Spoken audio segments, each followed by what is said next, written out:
welcome to Geekology. I'm David Speeder. And I'm Sven Harley. And tonight we're reviewing the Blu-ray version of Star Trek Enterprise. Okay, Yes. so let's go with the packaging first of all. On the DVDs, we had these really nice hard covers, split in the centre, which really went in with the sort of feel for the show. Yeah, for the aesthetic of the show, didn't they? So that's quite cool.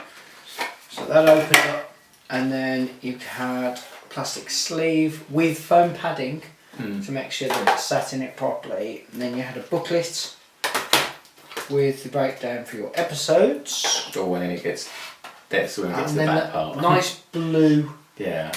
But it's literally a It piece of has tape, got a piece isn't of it? tape, Yeah. but yeah, It's like the insides of the Deep Space Nine. there's nothing originally very clever about the artwork on the discs. They're just bog standard discs. So that's what we've had. And obviously they're available on VHS, but I'm not bringing down the VHSs. No. Right, so show me. And they were re-released on DVD in slimline cases as well. Yeah, there's no point in buying the slimlines. Not if you own them. No, quite. But my dad's got a set of the DVDs in the slimline packaging. Okay, so now for that. After the original series was remastered and put out on Blu-ray, and it started on Next Gen, Paramount CBS had a look at the masters of what was Enterprise originally. It wasn't even Star Trek Enterprise to start with, but we now refer to it as Star Trek Enterprise. And of course it was recorded specifically with high definition in mind, because high definition TVs were on the way at the time. Not quite in homes quite yet when Broken Bow first came out, but going in that general direction. First 3 series of Star Trek Enterprise was recorded on, I think, 35mm film, then moved over to a mixture of Digicam and 16mm film for season 4. Season 1 to 3 on Blu-ray do look reasonably good. They're certainly to the same kind of standard as Classic Trek and TNG are on Blu-ray. Not a problem there at all. They've originally been released season by season, and they were retailing for something in the region of about £55–60 per season. Bearing in mind that when those DVDs came out, £80 a season. So, in real terms, when you take into consideration that was 15 years ago, well, 14 years ago. A while, Add on inflation since then, that's a darn sight more than £60 a box set. This is actually a combined set of seasons 1 to 4, which was released the end of May, and can be purchased for around about £60 for all 4 seasons on Blu-ray. At which point you can't really knock it. Can't knock it. And how many discs? It's 24, I think it is. 24 discs. Now, cardboard packaging on the outside, which matches. Dodgy. Does look dodgy. Which matches the complete set of Next Gen on Blu-ray written in orange. I know, it's weird, isn't it? It's a bit strange. Now, I was quite surprised because I'd seen the complete box set of the original series on Blu-ray in beautiful. CEX of all places. In this packaging. I thought you were on about the message we popped in. No. In this packaging, it was basically you opened it up and out came with this with 3 cardboard sleeves, which opened up with the discs in. Okay. Which felt cheap, and had already started to wear. It was in CEX, so it was a second-hand copy, but it had already worn quite a lot around the edges and looked a bit tatty. When I opened this, I was quite surprised because I was expecting a couple of sleeves, and it's not. It's got a big plastic thing. Now, I like the fact that they put the full journey on the box. It's not, because it should have been season 5. Yeah.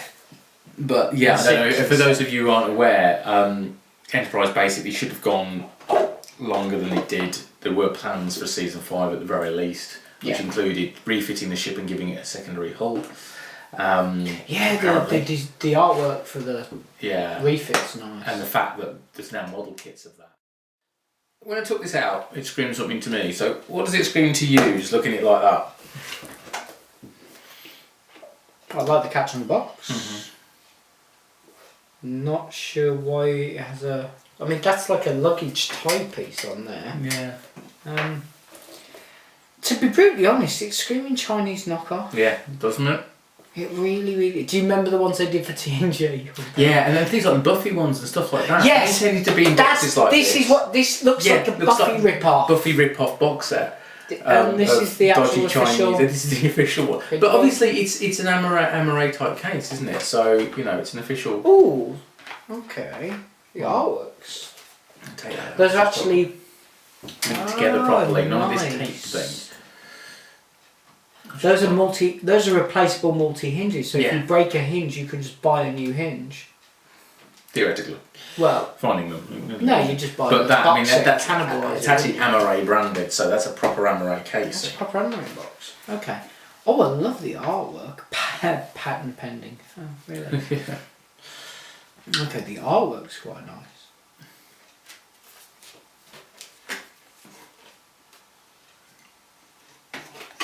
Yeah, it screams knockoff. Yeah. The cardboard box screams knockoff before you even get to the disc. I know what you mean, but don't worry, this is an official product. But for the money, doesn't it? It's fair enough. I mean, this is the thing. I mean, that is a lot of discs. Yeah. I mean, okay, the artwork is pretty basic, and they're literally just exactly the same as they would have been in the individual box sets. Yeah, but the DVDs were not imaginative. Yeah, exactly. So it says, it's Enterprise Season 1, Disc 1. Actually, do you know what Season 2 is ironic? The knockoffs always have really interesting artwork on this. Let's make it look like a real thing by making it not look real. Yeah, making it look too good. Than the real thing, yeah. You've got all 4 seasons in there. I've had, I must admit, I've had this a couple of weeks. That's it. I have not had a chance to watch all of them, and there are, in fact, I've episodes. only watched the good episodes. Yeah, there are episodes of Enterprise I've still not seen. Really? What have you not seen? I don't know. The second season. I'm going to literally go through it episode by episode with my wife. We're going to sit down and we're going to watch every single one of them. And the interesting thing is Broken Bow. When I first saw it, I was just like rolling my eyes and just felt. Ugh. Yeah, but you've seen JJ since then. There is that. But this is the thing. Everybody. Why did Enterprise fail? One of the reasons Enterprise failed is because everybody had franchise fatigue. It was a case of there being so much Trek. I disagree. Do you? Yeah, I strongly disagree. I know why Enterprise failed and it had nothing to do with that. I think the massive story issues, the second season just did not sit well with a lot of the fans. The story arc didn't work. They were introducing new, instead of exploring the wonderful, the Andorians, they brought the Andorians in, the antennas moved and they were clever and they set up a brilliant backstory, and then suddenly, no, we're going to concentrate on this stuff. The Romulan Empire, at this point, let's go explore. Instead of concentrating, the Borg are in it, for God's sake. Yeah, that makes sense. Only the skew timeline way. Yeah, but the Doctor at this point in time found a way of stopping the Borg, and not just any Borg, the really hyped up, clever Borg. Yeah. No, just. To be fair, I did watch that episode very specifically because I was writing an article for Den of Geek. Check out Den of Geek. Okay, I like Scott Bakula in Quantum Leap. Yeah. There is no other actor that could have done Sam Beckett. However, to be in a Star Trek show and have every other actor who's playing a key member of your team be better than you is not a good place to start. Every character was better than because the worrying thing is that Scott Bakula can act, and not in this he couldn't. No, it was quite bizarre, wasn't it? Yeah, it's an awfully nice. And I had a massive issue with the ship. It's a variation on a Kiwi's class. What the hell? Yeah.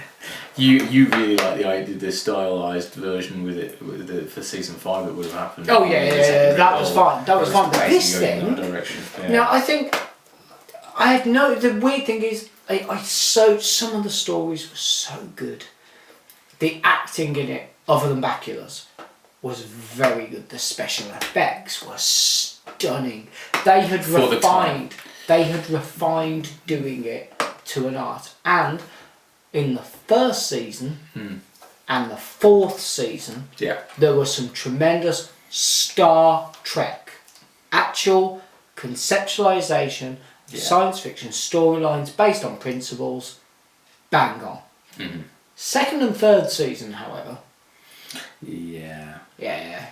I think they went down the wrong path by doing the whole war thing. Yeah, wars don't really sit well with Star Trek fans because it tends... I mean, this was my big problem with Deep Space Nine as well. The moment they started the Dominion Wars, I really lost interest because it didn't... I mean, don't get me wrong, from a small point of view, yes, but as an overarching storyline, it never sits well because you always end up with Starfleet officers doing un-Starfleet officery type things due to the situations they're in, and the little voices in my head don't like that. Yeah, I can understand that. But I mean, actually talking about season 4. Some of the strongest episodes. Yeah, it's interesting because the production quality dropped slightly because there was a change in media they were using for recording the episodes. But Stormfront 1 and 2, one hell of a way to start off a season. You had my favourite episodes, the Augment episodes. Yeah, the Augment with episodes. Brent Spiner in. He was so good. That was just fantastic. You had, of course, In a Mirror Darkly. No! The Universe episode, you say? Yeah. The best episodes they ever did.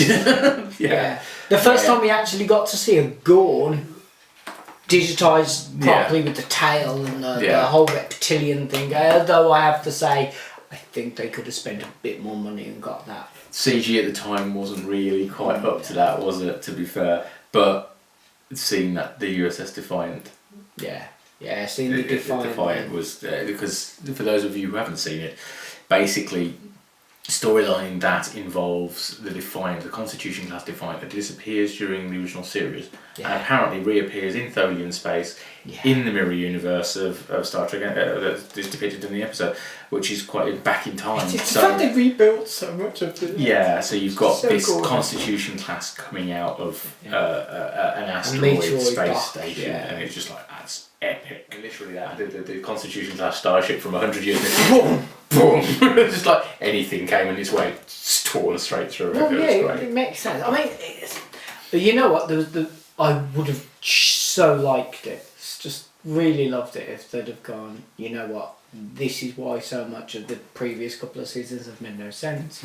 We're all in the wrong universe. Instead of going down because of the Borg, we're in the wrong arm of the main prime universe, we're now off at a tangent. If they'd have just you could argue that the First Contact basically altered the timeline enough for the continuity issues to be irrelevant. You could, but they didn't. No, they should have. They should have done. That would have sorted out. Yeah, because that would have eliminated, or if they'd have just gone right from the get-go. Guess what, guys? Different timeline. Yeah, we're sorted. No, because you can't argue. But you can't argue with that. You can't. Can you? It eliminates any faux pas you do. Yeah, quite. Because you go, oh, well, yeah, we got the dates wrong because stuff happened. And of course, we finish off the last season with Robocop himself turning up as some kind of xenophobic war starter. Now I know I'm sure he got stuck in this Starfleet in Star Trek universe in that role, didn't he? I know you liked the last episode, but it was a bit of an insult to I didn't like it. No, it's a bit of an insult to the show. I didn't like it. B, it felt very much like, oh, you know what, we need a crutch, let's use TNG. But the thing that really, really got to me, the whole way through, that hyping on about this speech that Archer's going to give, and then we don't hear the speech. Yeah. What? Seriously? The only time that man could have shown he could act. No. Yeah, and when you watch that episode as well, it's interesting because it gives a different series of events during Pegasus than we're actually in Pegasus. It slightly changes things, so that again tells you different version of the timeline. Yeah. So yeah, but Enterprise, worth checking out again. Yeah, definitely worth checking out. Even if it's just a scream. This is the thing, I've watched the episodes first and second season. I've enjoyed. Are worth on Blu-ray. It's worth having. Actually, you know what? Second and third season are worth watching on Blu-ray because the quality is so much nicer. Yeah. You're just not gonna. Yeah, it depends because even the fourth season. I've met so many people who really loved Enterprise. Yeah. It's just that there aren't many of them. Yeah. I mean, this is the thing.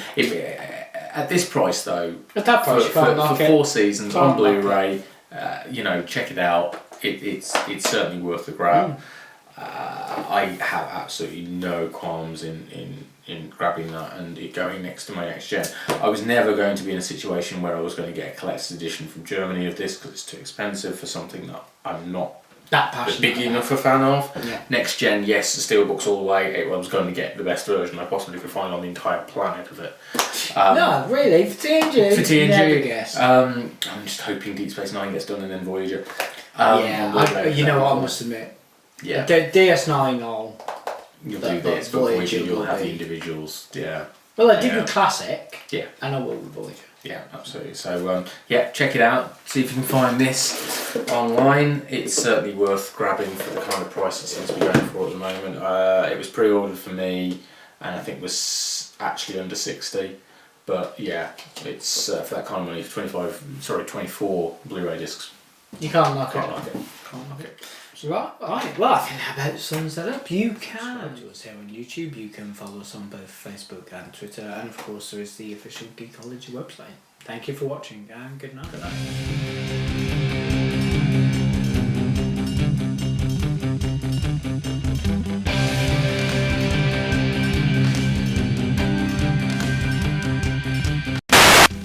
Yeah, so, I mean, how long has it been since you watched Enterprise? It's been a long time! No, it's been a long time. What did you expect me to say? Getting from there to here. Yeah, it took me a long time. Yeah, from there to time we're finally here.